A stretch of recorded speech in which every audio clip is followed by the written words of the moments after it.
Imagine foreign kings, powerful, wealthy, mighty, but chosen by God to fulfill his plan. This isn't fiction. The Bible portrays several Persian kings not as oppressors, but as instruments of divine purpose. From Cyrus the Great to Artaxerxes, these rulers shaped the destiny of Israel in ways that still inspire us today. Cyrus II, founder of the Persian Empire, conquered Babylon in 539 BCE. Unlike previous empires, he didn't oppress conquered peoples. He allowed them to return home, rebuild their temples, and practice their faith. The famous Cyrus cylinder, an ancient clay artifact, actually confirms this historical policy of tolerance. But in the Bible, his role is even more extraordinary. He is called God's Anointed in Isaiah chapter 45 verse 1, a title usually reserved for Israel's own kings and prophets. His famous decree, recorded in the book of Ezra, allowed the Jewish exiles to return to their homeland and rebuild the temple in Jerusalem, fulfilling a prophecy spoken decades earlier. Cyrus wasn't just a conqueror. He was a divine instrument of restoration, a king whose actions were woven into God's grand design for his people. Next comes Darius I, who reigned from 522 to 486 BC. He enters the story when the rebuilding of the temple stalls. Local officials in the region resisted the project and sent a letter to the king, hoping he would put a stop to it. But Darius did the opposite. He had the royal archives searched, found Cyrus's original decree, and then confirmed it. As we read in Ezra chapter 6, Darius didn't just endorse the project. He ordered that imperial funds from the royal treasury be used to pay for it, ensuring the work would continue without delay. In this moment, Persia becomes a surprising and powerful ally. A foreign king actively supporting God's people, it is a powerful theme that repeats throughout biblical history, showing us that God can use even non-Israelite rulers to accomplish his plans for his people. Then there's Xerxes I, known in the Bible by his Hebrew name, Ahasuerus.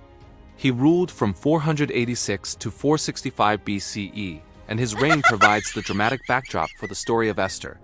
In this gripping account, the king's wicked advisor, Haman, plots to annihilate the entire Jewish population throughout the Persian Empire. King Ahasuerus is portrayed as impulsive and easily manipulated, but he ultimately becomes the pivot point for God's protection. Through the incredible courage of Queen Esther and the wisdom of her cousin Mordecai, the disaster is averted.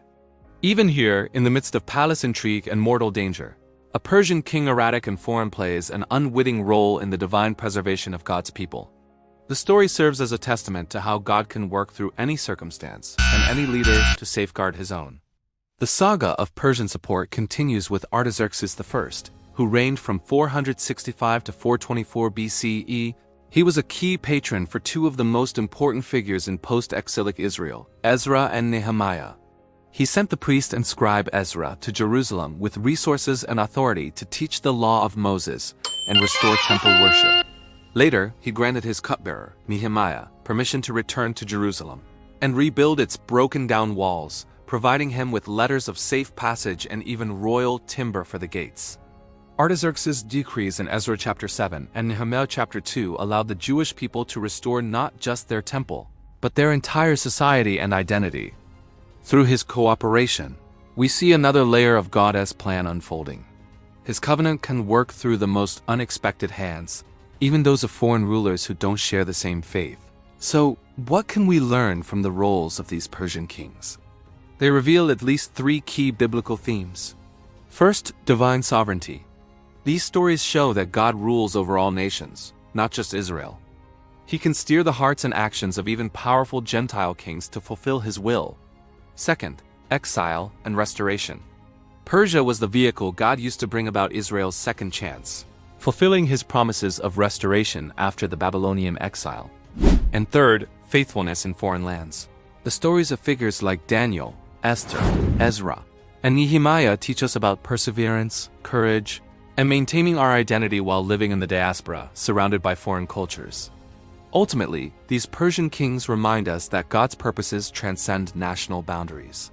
His providence works through history's most powerful figures, often in ways we least expect, to carry out his unstoppable plan.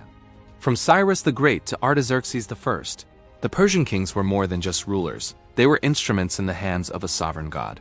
Their stories teach us that God's authority knows no borders, and his providence often unfolds through the actions of the mighty, whether they know it or not.